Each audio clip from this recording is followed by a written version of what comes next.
Hello guys, आज है 2 दिसंबर और जैसे कि आपने शॉर्ट्स के थ्रू देखा होगा कि आज हम कवर करेंगे 2 दिसंबर 2025 का द हिंदू का करंट अफेयर। जो भी द हिंदू न्यूज़पेपर में आया था उसमें क्या क्या आया था और वो क्या क्या यूपीएससी के लिए, वॉट फॉर यूपीएससी के लिए इम्पॉर्टेंट है, आज वो हम देखेंगे हमारे अपने चैनल में what for UPSC. Guys, channel को लाइक करें, शेयर करें, सब्सक्राइब कर ले पहले से ही, है ना, ताकि आपको सारे के सारे अपडेट्स मिलते रहे। गाइज, हमारा फैमिली हो चुका है 120 सब्सक्राइबर का, इसको 12 मिलियन तक पहुंचाना है गाइज, है ना। तो मिल के काम करेंगे, आप भी हमारे साथ काम करें और हम भी आपके साथ काम करें। तो चलिए गाइज स्टार्ट करते हैं। तो गाइज़, ये है चैनल को, अगर आप चैनल में जुड़ते हैं तो अगर आपको चैनल अच्छा लगता है, मेरा काम अच्छा लगता है, तो आप यहाँ पे भी कंट्रीब्यूट क्या कर सकते हैं गाइज़, है ना। और फिर से मैं कह रहा हूँ, लाइक कर दें, कमेंट करें आप अपना व्यूज़ पूरा देखने के बाद, और शेयर भी करें अपने नोन लोगों को, और चैनल को सब्सक्राइब तो करें ही गाइज़, ताकि आपको सारे अपडेट्स पहले ही पहले मिले।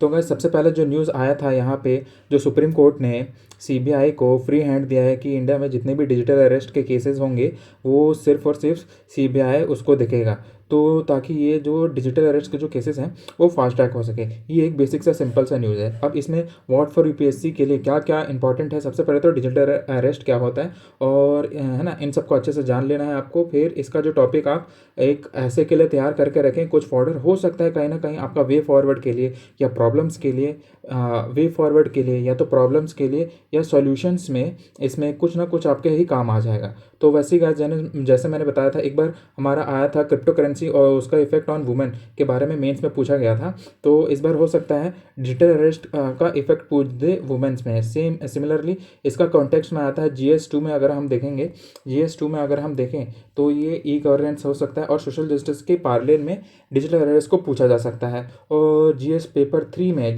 में भी हम देखेंगे डिजिटल अरेस्ट से क्या क्या सिक्योरिटी थ्रेट्स आते हैं, उस कॉन्टेक्स्ट में भी यूपीएससी आपको क्वेश्चन पूछ सकता है। तो ऐसे होलिस्टिक मैनर में इस टॉपिक को कवर करना है। और last but not the list, और हाईली स्कोरिंग, देखिए जैसे पेपर 4 में भी ई गवर्नेंस आता है, तो हो सकता है अगर एक क्वेश्चन बना दे यूपीएससी डिजिटल अरेस्ट से भी, और उसका अगर कोई केस स्टडी में क्वेश्चन पूछता है, तो आप ये इसका जो फॉर्डर आप पढ़ेंगे तो उसको आप एज एन एग्जाम्पल यहाँ पे कोट किया जा सकता है। और गाइस, सिंस यहाँ पे फिर ये आईटी एक्ट भी यहाँ पे बहुत ज़्यादा इंपॉर्टेंट हो जाता है गाइस, इसमें थोड़ा थोड़ा सा चीज़ आपको पढ़ना ज़रूरी है।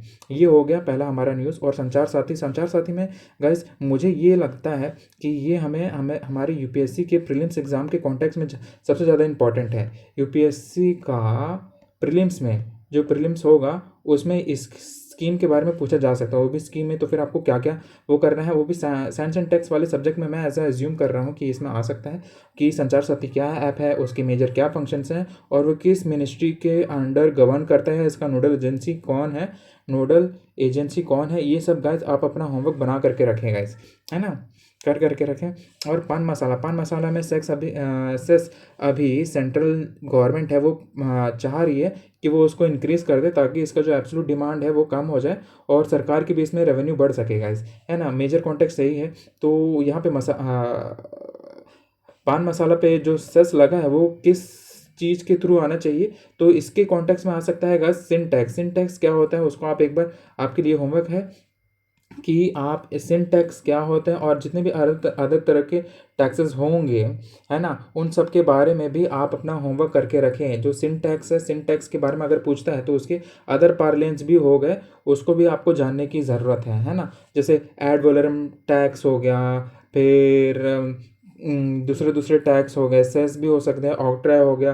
फिर अगर ये सब भी हो तो जीएसटी में भी जितने भी जो टैक्स आए थे वो कवर हो गए थे, और कौन से अनकवर रह गए थे वो सबको भी टैक्सेस आप कवर करना है। तो इसका मेजरली पोर्शन होगा कि वो प्री में कवर करेगा।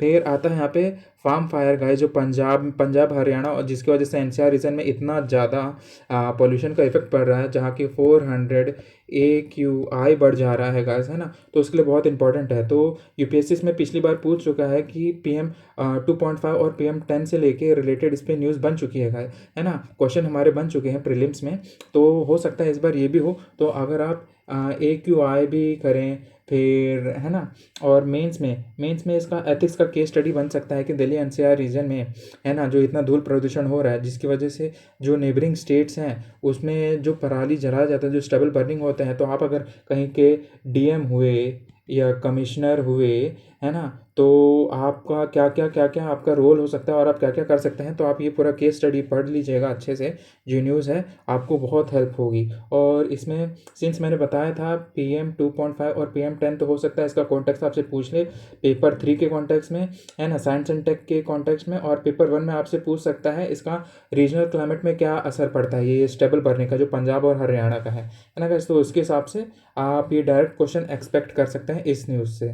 फिर slaughter of democracy institutional murder, guys मैं उम्मीद कर रहा हूँ कि इसमें एक डायरेक्ट क्वेश्चन आएगा, ऐसे के लिए आ सकता है ना, कि बस ये टॉपिक दे दिया और आपको अगर यूपीएससी प्लेन खेलना चाहता है तो ऐसे कर सकता है। लेकिन प्री के कॉन्टेक्स्ट में अगर आप देखें तो BLO जो गाइस इतने सारे जो लोग सुसाइड कर रहे हैं, तो BLOs का बहुत ज़्यादा न्यूज़ में हो, तो सबसे पहले इसमें क्या करेंगे, इनका फंक्शन पूछ देंगे, रोल पूछ देंगे, फिर ये इनका नोडल एजेंसी या किसको रिपोर्ट करते हैं, है ना, किसको रिपोर्टिंग होती है, ये सब पूछ सकते हैं। ये तो BLO का डायरेक्ट हो गया। अब BLO के बाद हम लोग सैटेलाइट न्यूज़ देखें तो आप इधर इलेक्शन कमीशन आ गया, फिर SIR हो गया, है ना, तो ये सब टॉपिक भी आपको कवर करके रखना है। और मेंस में भी वो भी कहाँ पे, GS पेपर 2 में अगर हम देखें तो वहाँ पे इलेक्शन कमीशन का रूल्स एंड फंक्शंस वो कई बार पूछ चुका है, तो इस चीज़ टॉपिक को भी आपको फिर से तैयार करके रखना है ना गाइस। और फिर वही मसाला बॉन्ड आ गया, फिर मसाला बॉन्ड ये आ गया इकोनॉमिक्स का, है ना, इकोनॉमिक्स पोर्शन में, तो ये इकोनॉमिक्स पोर्शन का आ सकता है आपको प्री में ही इसका क्वेश्चन पूछेगा कि मसाला बॉन्ड क्या होते हैं, रुपी डोमिनेटेड होते हैं, फिर की फॉरेन करेंसी होता है, इन्फ्लेशन में किसको बेनिफिट्स होता है कि किसको नुकसान होता है ना गाइस, तो ये मसाला बॉन्ड में आप उसको वैसे कवर करके पढ़िएगा गाइस। यहाँ पे दिया है व्हाट इज़ मसाला बॉन्ड, आप अपना पढ़ें यहाँ पे और उसको अच्छे से देख लेंगे, है ना, तो ये पूरा ED का भी रोल यहाँ पे दिया हुआ है, इसको आपको देखना है। फिर ये आता है यहाँ पे गाइस एंटी माइक्रोबियल रेजिस्टेंस, इसमें प्री का मेरे हिसाब से प्री में इसका ज़्यादा कंट्रीब्यूशन होगा, है ना, जो इसमें क्वेश्चन पूछे जा सकते हैं, तो वहीं पे पूछेगा कि क्या हो सकता है, एंटी माइक्रोबियल रेजिस्टेंस क्या होते हैं, इसके टाइप क्या होता है, फंगल होते हैं, बैक्टीरियल भी होते हैं क्या, है ना, और इसके रीजंस क्या होते हैं गाइस। मेरे हिसाब से रीजंस पूछ सकता है कि 4-5 रीज़न दे देगा कि किस किस रीज़नों की वजह से एंटी माइक्रोबियल रेजिस्टेंस डेवलप्ड होती है, और उसमें से आप टिक करना है कि कौन कौन सा होगा। तो ये बेसिकली साइंस एंड टेक वाले पोर्शंस में ही आपका कवर होगा गाइस, है ना, तो इसको आपको देखना पड़ेगा। और ये हीट रेजिलिएंट अर्बन प्लानिंग है गाइस, मैं उम्मीद कर रहा हूँ कि आ सकता है पेपर 1 GS पेपर 1 और पेपर 3 में, जैसे कि मैंने यहाँ पे लिखा है। और एक केस स्टडी आ सकता है कि आप वही हो गए हैं आप यहाँ के DM, और अब DM है और आपको ऊपर से ऑर्डर आया है कि आपको यहाँ पे प्लानिंग करना है, बट वहाँ के लोकल लोग हैं जो इस अर्बन प्लानिंग में कंट्रीब्यूट नहीं कर रहे हैं, तो वहाँ पे आपको अपना रोल बताना है, किस तरह से आप वहाँ पे वे फॉरवर्ड लेके आएंगे। फिर आपको कुछ रियल लाइफ एग्जांपल्स भी आपको देने हैं, है ना, वो सब आप अपना दे सकते हैं। आप इसको अर्बन प्लानिंग के कॉन्टेक्स्ट में एंशियंट इंडिया से भी जोड़ सकते हैं, जो कि फर्स्ट अर्बन प्लानिंग जो हुआ था, है ना, अर्बन प्लानिंग, वो होमवर्क है गाइस आपका कि आप बताएं फर्स्ट अर्बन प्लानिंग किसने की थी एंशियंट इंडिया में, है ना, कमेंट सेक्शन में आप वो बता के रखें, मैं आपके कमेंट और आंसर्स का इंतज़ार करता रहूँगा गाइस। फिर बायो रेमिडिएशन गाइस, है ना, बायो रेमिडिएशन आजकल के लिए बहुत ज़रूरी है। जैसे कि अगर ऑयल स्पिल्स हो गए और हम लोग चाह रहे हैं कि जो प्लास्टिक वेस्ट को हम कैसे डिग्रेड कर सकते हैं, तो उन सब के लिए बायो रेमिडिएशन है ना, ये सब प्रोसेस बहुत ज़्यादा इंपॉर्टेंट है। तो ये प्री के लिए अगर पूछ दिया बायो रेमिडिएशन क्या होता है ना, इसके टाइप्स पूछ लिए, है ना, और इसका इफेक्ट ऑन इन्वायरमेंट से मैं एक्सपेक्ट कर रहा हूँ कि मेंस में इसमें डायरेक्ट क्वेश्चन आ जाए, जो कि 2023 में भी आया था एक बार, है ना, तो उसके कॉन्टेक्स्ट में आप ये देख लीजिएगा bio remediation. Plus bio remediation में फिर इंडिया का क्या प्रेजेंट स्टैंड है ना, क्या क्या प्रेजेंट क्या पॉलिसीज़ हैं, क्या वे फॉरवर्ड्स हैं, क्या चैलेंजेस हैं, है ना, और इसमें ग्लोबल सिनेरियोज में कौन सा कॉन्टेक्स्ट में चल रहा है, ये सब भी देखना है। फिर रेयर अर्थ एलिमेंट गाइस, मैं उम्मीद कर रहा हूँ कि इसमें प्री में भी आएगा और मेंस में भी आ सकता है क्वेश्चन इस बार 2026 के अटेम्प्ट में हमारा, है ना। तो प्री में वही पूछेगा कि रेयर अर्थ एलिमेंट का इंडिया में कितना ज़्यादा डिपॉजिट्स हैं, इंडिया में कहाँ लोकेटेड है, हो सकता है कोस्ट लाइन के बारे में कुछ पूछ दे। फिर रेयर अर्थ एलिमेंट्स की कुछ प्रॉपर्टीज़ पूछ ले, जहाँ मैग्नेटिक होती है, रेडियो एक्टिव होती है कि नहीं होती, कुछ रेडिएशन करती है कि नहीं करती, ह्यूमन कंजम्पशन के लिए कैसा है, ये सब भी देख लीजिएगा। फिर इसके जो प्रॉपर यूजेस आते हैं वो। फिर पेपर 2 के कॉन्टेक्स्ट में पूछ सकता है ये रेयर अर्थ मिनरल का कि जो जितना साउथ चाइना सी हो गया, है ना, या इंडियन ओशंस वाले रीजन हो गया, या आर्टिक ओशन वाला रीजन हो गया, वहाँ पे अगर इन सब से जियो पॉलिटिकल सिचुएशंस को भी आपको डील करने को पूछ सकता है। फिर role of rare earth element in Viksit Bharat 2024 करके ऐसे कॉन्टेक्स्ट में भी पूछ सकता है। या तो इसमें अगर सिक्योरिटी की थीम में डाल दिया, सिक्योरिटी प्लस IR कर दिया, तो उस कॉन्टेक्स्ट में भी आप देख सकते हैं। फिर यहाँ पे GS1 के कॉन्टेक्स्ट में वही जैसे उसकी आदत है, लोकेशन और influence on local Jio politics या इंटरनेशनल जियो पॉलिटिक्स में, है ना, ये भी देखा जा सकता है। फिर बायो टेररिज्म में अगर मुझे तो पता नहीं, हो सकता है अगर पूछ ले, लेकिन अगर इसका आता है तो वो बस मेंस के पोर्शन में रहेगा। हो सकता है, मेरे को तो बहुत ही रेयर चांसेस लग रहा है कि इसमें अगर कोई डायरेक्टली ऐसे से कुछ पूछ के है, लेकिन मेजरली इसमें मैं उम्मीद कर रहा हूँ कि पेपर 3 में ही आएगा। GS पेपर 3 में इन्वायरमेंट और सिक्योरिटी के कॉन्टेक्स्ट में आएगा। सिक्योरिटी के कॉन्टेक्स्ट में ज़्यादा आ सकता है कि डिफाइन करे व्हाट इज़ बायोरेमेडिएशन, फिर उसके टाइप्स बताएं, फिर उसके कोई अगर NDMA की कोई गाइडलाइंस है तो वो बताएं, फिर DM का रोल बताएं, अगर कोई बायो टेररिज्म हो जाता है तो उसमें क्या प्रिकॉशनरी मेजर्स लिया जा सकता है इस कॉन्टेक्स्ट में। और हो सकता है अगर आए तो इसमें केस स्टडीज़ भी पूछा जा सकता है, तो इसमें केस स्टडीज़ भी बहुत ज़्यादा इंपॉर्टेंट है। और ये न्यूज़ इसलिए और इम्पोर्टेंट हो जाता है गाइस क्योंकि जयशंकर सर जी ने इसमें बोला है रोल ऑफ देखिए इसमें role of non state actors भी घुसेड़ दिया है, तो यानी कि ये तो इम्पोर्टेंट हो जाता है पेपर 3 के लिए, है ना। Global south centre for strategies to tackle them, है ना। और फिर आता है, ये मैं उम्मीद कर रहा हूँ ये छोटे छोटे टॉपिक्स थे और ये पूरे प्री के कॉन्टेक्स्ट में, बस एक बार देख लीजिएगा कि MK2 UAV क्या है, क्या कहते हैं, एयर टू एयर है ना, क्या क्या इसके वो हैं, कितने डिस्टेंस तक चल सकता है, कौन बनाया है, ऐसा वैसा। और GPS स्पूफिंग गाइस, है ना, तो मेन तो GPS का पूछ लिया। अगर आपने EPFO का पेपर अभी आपने दिया था तो उसमें बताया था GPS का टेक्नोलॉजी क्या हो सकता है, तो GPS जब उधर पूछ सकता है तो हो सकता है तो आपके 2026 वाले अटैम्प्ट में भी GPS के बारे में पूछ दे, और वो तो स्पूफिंग चल रहा है अभी, है ना। रीजनल लैंग्वेज गर्ल्स मैं उम्मीद कर रहा हूँ जिसमें पॉलिटी में आ सकता है, जो नेशनल लैंग्वेज हो गया, है ना, अपना ऑफिशियल लैंग्वेज हो गया, उन सब का आर्टिकल्स, उस सब के आर्टिकल्स पूछ सकता है ना। और जो कमीशन उस समय बने थे वो सब कुछ भी पूछा जा सकता है, तो उन सबको भी देख लेना। संचार साथी मैंने आपको बताया था पेपर GS2 में पूछ सकता है, फिर इसका हो सकता है GS4 में, फिर GS3 में भी अगर सिक्योरिटी से पूछ दे, GS सिक्योरिटी, वो भी security in the context of privacy, है ना, प्राइवेसी। फिर केस पुट्टास्वामी केस भी आपको देख लेना है इसी से, है ना। तो ये सब आपका ऐसा होलिस्टिक में आपका पूरा प्री मेंस का दोनों का तैयारी हो जाएगी यार ये वाले आर्टिकल से, तो इसको भी देख लीजिएगा। और बस ब्रह्मोस का मैं बस उम्मीद कर रहा हूँ कि प्री में से भी पूछ सकता है कि वही है कि क्या आएगा, किस टाइप के ब्रह्मोस मिसाइल्स होते हैं, क्या इसमें जेट टेक्नोलॉजी होती है, रैमसार होता है ना, कि क्या क्या होता है, कितने डिस्टेंस तक होता है, कितने हज़ार किलोमीटर की, कितने 100 किलोमीटर।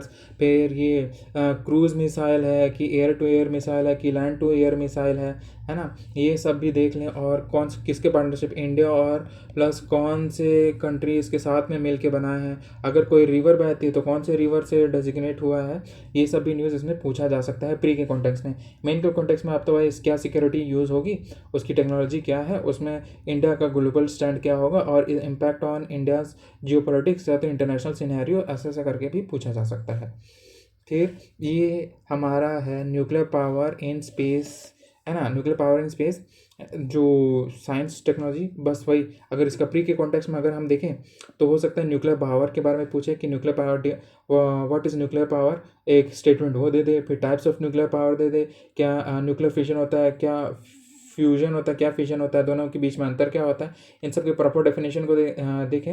हो सकता है कि वो स्विच कर दें, है ना। फिर इसमें इंडिया की कोई पॉलिसी, इसमें कोई उसने लॉ बना के रखा है कोई इंटरनेशनल स्टैट्यूट्स में इंडिया का कहते सिग्नेचरी है कि नहीं है, कोई अगर कोई ऑर्गेनाइजेशन है तो इसमें इंडिया पार्ट है भी कि नहीं है, वो सबको भी देख के चलना है गाइस, है ना।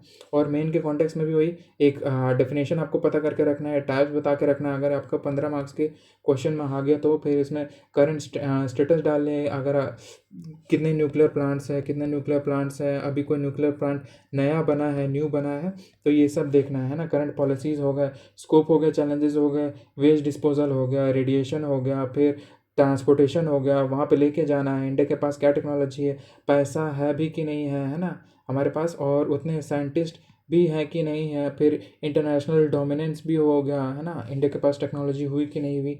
और मैं GS 1 के कॉन्टेक्स्ट में अगर देखें तो मिनरल्स के लोकेशन, अगर जो न्यूक्लियर मिनरल्स है जैसे यूरेनियम हो गया या थोरियम हो गया, इंडिया के कौन से कोस्ट में मिलता है ना, और अगर वर्ल्ड होगा तो वर्ल्ड के कौन सी एरिया में जाके मिलता है वो देखो, फिर ग्लोबल डोमिनेंस की इसका है वो भी देखो, है ना, ये वाले एरिया में साउथ चाइना सी का क्या है कॉन्स्टिट्यूट, ये सब भी देखना है इंडिया को, और इसमें इंडिया का प्रेजेंट स्टैंड क्या है ये सब भी देखना है गाइस, है ना। तो गैस आज आ गए हैं हम अपना इस चीज़ के एंड में, हमारा करंट अफेयर बस आज इतना ही इम्पोर्टेंट था उस न्यूज़ में। कुछ और होगा तो आप भी मुझे बता सकते हैं, मैं उसको भी इंक्लूड करने की पूरी कोशिश करूँगा। गैस ये हमारा चैनल है, आप इस चैनल को ज़रूर सब्सक्राइब करें, है ना। और ये कुछ वीडियोज़ है गैस जो मैंने बना के रखी थी, है ना, मैंने ट्राई किया, आप भी इसको देखें, लाइक करें, शेयर करें, कमेंट करें, और क्या कहते हैं इसमें इम्प्रूवमेंट की जा सकती है, स्कोप ऑफ इम्प्रूवमेंट है ना, उसको भी बताएं। तो वही गाइस, अगर आपको मेरी एफर्ट्स सही लग रही है गाइस, मैं पहले बता दूं मेरे को कोई कोचिंग वोचिंग खोलने का कोई इरादा नहीं है ना। मैं बस थोड़ा नेगेटिव थॉट्स और थोड़ा अपना टाइम भी कहीं पे इन्वेस्ट हो जाए तो मैंने ये चैनल खोला था, और मैं ये सब वीडियो बना रहा था। तो मैं भी सोचा सिंस मेरे को अपनी स्पोकन इंग्लिश भी या स्पोकन भी अपने आप को अच्छा करना है, तो मैंने सोचा चलो भाई गाइस अपना चेहरा लेके आते हैं। तो ये है गाइस, आप इस चैनल को कंट्रीब्यूट भी किया कर सकते हैं, आपको जितना आपकी शक्ति है उसके हिसाब से, है ना। अगर आपको मेरे चैनल का एफर्ट्स अच्छे लग रहे हैं तो चैनल को लाइक करें, कमेंट करें, अपनी व्यूज़ कहाँ पे मैं इंप्रूव कर सकते हैं वो भी बताएं, क्या मेरी गलतियाँ हो रही है, क्या मेरे बोलने के तरीके में भी इंप्रूव किया जा सकता है वो सब बताएं। और फिर चैनल को शेयर ज़रूर करें गाइस, है ना। जो लोग कंफ्यूज होता है, जिनको पता ही नहीं होता भाई न्यूज़पेपर तो हम लोग पढ़ रहे हैं, लेकिन न्यूज़पेपर में भी क्या पढ़ना है, किस कॉन्टेक्स्ट में पढ़ना है, किस कॉन्टेक्स्ट में पढ़ना है, और किस तरह के क्वेश्चंस आएंगे आपके, किस तरह के क्वेश्चंस आ सकते हैं, प्री में क्या आ सकता है, मेंस में क्या आ सकता है, उन सब को जानने के लिए गाइस आप सब्सक्राइब करें हमारे चैनल को, that is what for UPSC। मैं हूँ आपका दोस्त आशीष, है ना। मैं कोई टीचर विचर नहीं होगा, मेरे को कोई टीचर विचर नहीं बनना, ना मेरे को कोई अभी कोचिंग खोलने को कोई इरादा है ना। बस मेरे ये चैनल का ये है कि मुझे बोलने को मौका मिल जाए गाइस, है ना। और मेरे बोलने का मतलब यही है कि, है ना, आप पढ़ते रहो तो आपको कोई बोलने वाला नहीं होता, आप किसके सामने मुंह खोलोगे। तो बस यही था गाइस, और चैनल को सब्सक्राइब करना ना भूलें, है ना। चैनल को सब्सक्राइब करें, अपना उधर ढेर सारा प्यार दें, और अगर आप केपेबल हैं तो प्लीज़ कंट्रीब्यूट भी कर सकते हैं आप गाइस, ताकि मैं और इन सबको बेहतर करने की कोशिश कर पाऊँ और आपको और अच्छी डिलीवरी दे पाऊँ। चलिए गाइस, अब हम मिलते हैं 3 दिसंबर को मिलेंगे हम फिर से। टिल देन टेक केयर और खूब पढ़ें गाइस, है ना, खूब पढ़ें। चलिए बाय।